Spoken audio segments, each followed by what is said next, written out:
Go put it under your pillow. The first thing she did was go and put it under her pillow. Oh! Hey, girl, give me 5. Blanket under the pillow. All right. These new Little Caesars Crazy Puffs are fun size. And perfect on the go.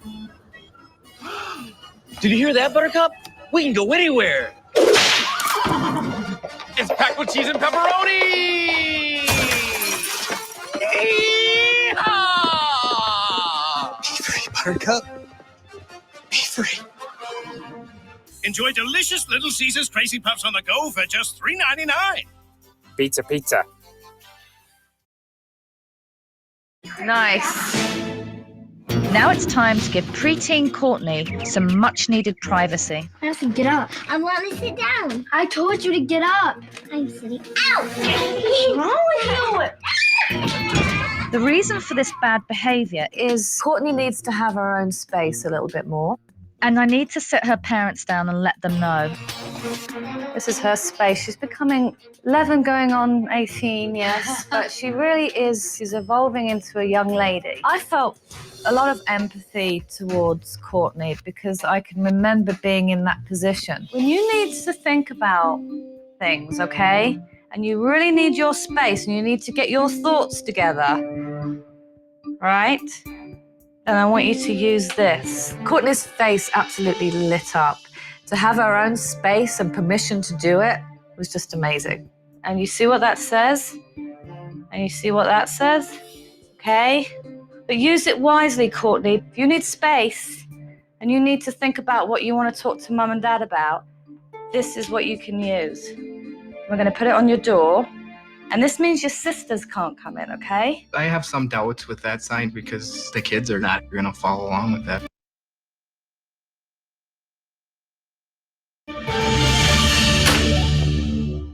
Next, I decided we should get right to work and begin helping Mum with the chores.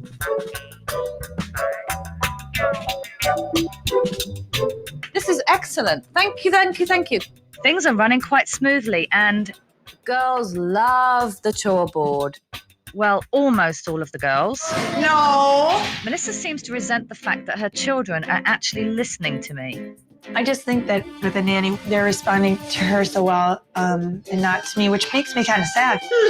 I would think that I would know more being around the kids every single day. Be careful with the glasses. Instead of praising the girls, Melissa immediately starts nagging. When you're setting it down, that's what I'm saying. It can chip it really easy. Melissa is being so negative about everything the girls are doing. I think it's her way of keeping control. Not funny. Wait till you shatter something, then you think twice. She just can't let it go. Courtney, look at me. Hey, Paige, you can't do that. You Courtney, have to think- I'll get that. Just leave it alone. Courtney, look at me. Courtney, you know how I know I have your attention? Is that you stop doing what you're doing and you look at me in my eyes. What? Look at me. I've told you what. I'm telling you what. I'm telling you that I want you to look at me. Just pay attention to what I'm saying and stop saying what. I told you already. What? I want you to stop touching things and I want your full What? attention. And I want you to quit with your behavior. It was a pointless power struggle over absolutely nothing. That's what I want. What? Time to myself with no kids. That's what you wanted? Your attitude stinks. I'm overwhelmed. I felt like I was losing my mind. Tell me what I said to you. Nothing. You Yeah, I did say something to you. What did I say to you? It was pathetic. Melissa's words were so hurtful. I wasn't surprised at all when Courtney walked out of the room. You can't go out the front door, Courtney. She can't come in here and tell me to change my whole life in one day. That's going to be a problem.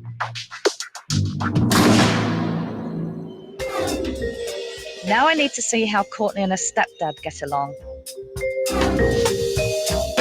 It's very important for Courtney to spend some time with her dad on their own. What do you have left, Courtney? I have 5 and 7. So why do you keep running a 50 if you have a 5 left? Because you said that wasn't right. It's not. We've had times where we try to do one simple 2-minute problem and it's turned into an hour and a half. Helping with homework is a great chance to spend some quality time with your kids. And Bob blew it. Hey, Courtney, What? where are you going? Don't understand why it wasn't clear to Bob. She needed some encouragement at that point. Come here. Mad. Who's mad? Okay. I am. Courtney, come here. What are you so mad about? What's wrong? What's wrong? I'm embarrassed. Why? Courtney was sitting in the closet. She sits there a lot because she doesn't have her own space, even in her bedroom. So I went in with her. Let's get in her level and talk to her. This is how she does math. What do you mean this is how she does math? I could ask you what 1 + 1 is, and you say I don't know. You play a little game. 1 + 1 is 2. You play a little game like you don't know what to You're not dumb at all. and you know what to do. Bob was oblivious of why Courtney was upset. He just couldn't understand that this wasn't about math. It was about respect and communication. Should I tell you a secret? I'm not very good at maths. And I get embarrassed too when I can't figure out the answer. I told Courtney not to be embarrassed. Everybody has their weaknesses and everybody has their strengths. We bonded at that moment. The key is to keep trying and do it whatever feels comfortable for you. I felt good when Nanny was talking to me. I felt like Nanny understood me. You're not going to be embarrassed anymore. You need to speak. You need to use your words with Mum and Dad. Otherwise, they don't know what's going on. Yeah, when you storm off like that, I don't know. Makes me sad to see you cry. And you know what, Dad? And it's like you were kind of shouting across the room, like, "What's the matter, Courtney?" You have to get up and come and talk to her like an adult and find out what's wrong. The nanny sat down with Courtney in the closet, and she really talked to her at Courtney's level, which I think was very important because Courtney really connected with her then. You need to listen to what she's saying, and especially now because you're becoming a young lady, aren't you? I mean, if you have any problems, you come and talk to me, okay? Here for everybody. Courtney really, really liked the nanny then. I'm scared that they're responding better to her than me. All right, let's go do things. Just to sit and talk and listen to Courtney. She really started to smile and we made a connection, which is sadly lacking in this household.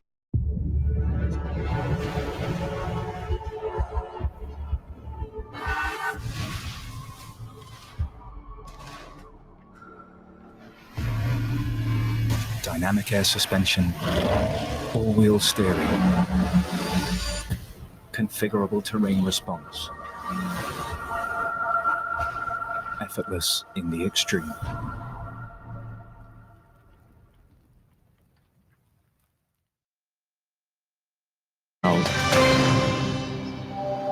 And later at dinner, I was really hoping that Mum and Dad would follow my example and try to be positive.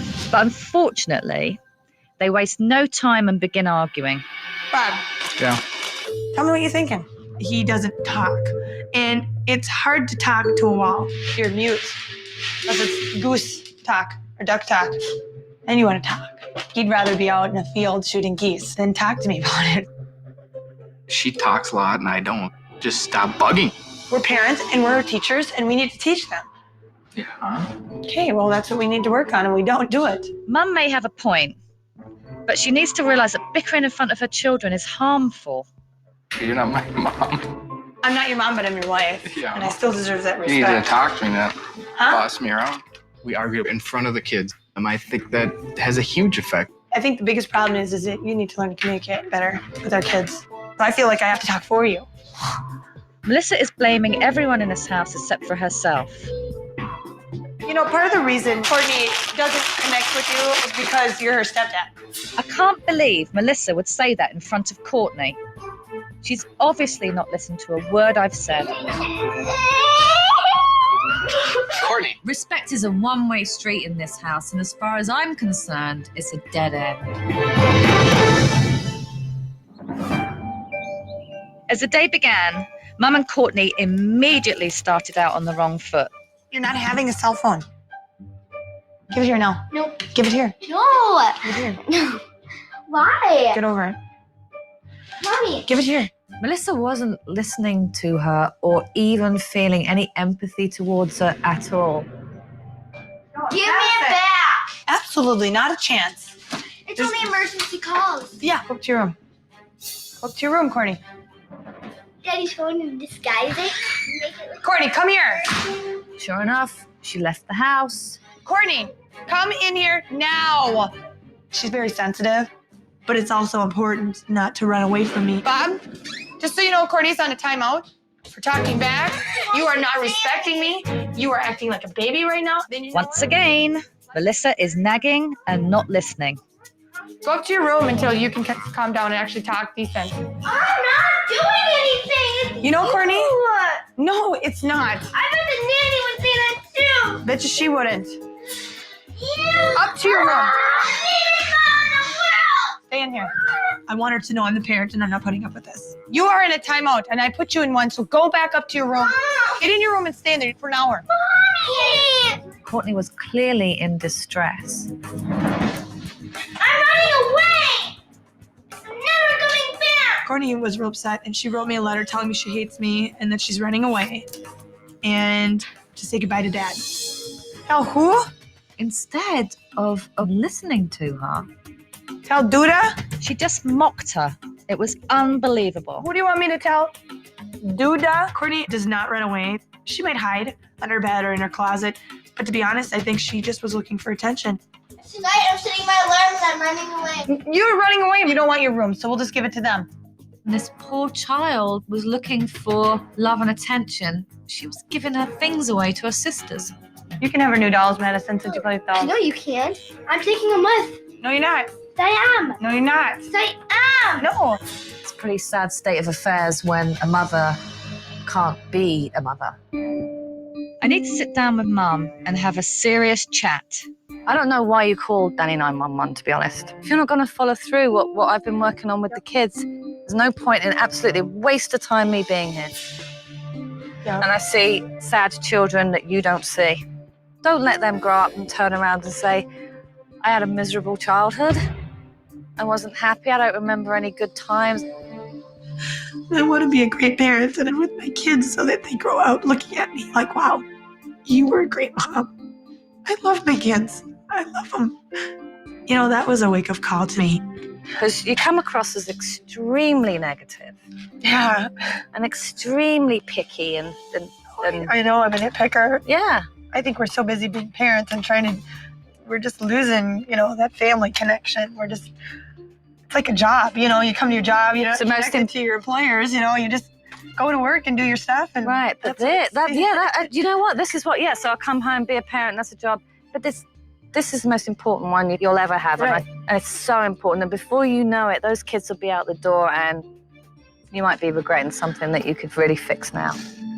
I think this is going to take a lot of work to change us, and we are slowly doing it. Everyone knew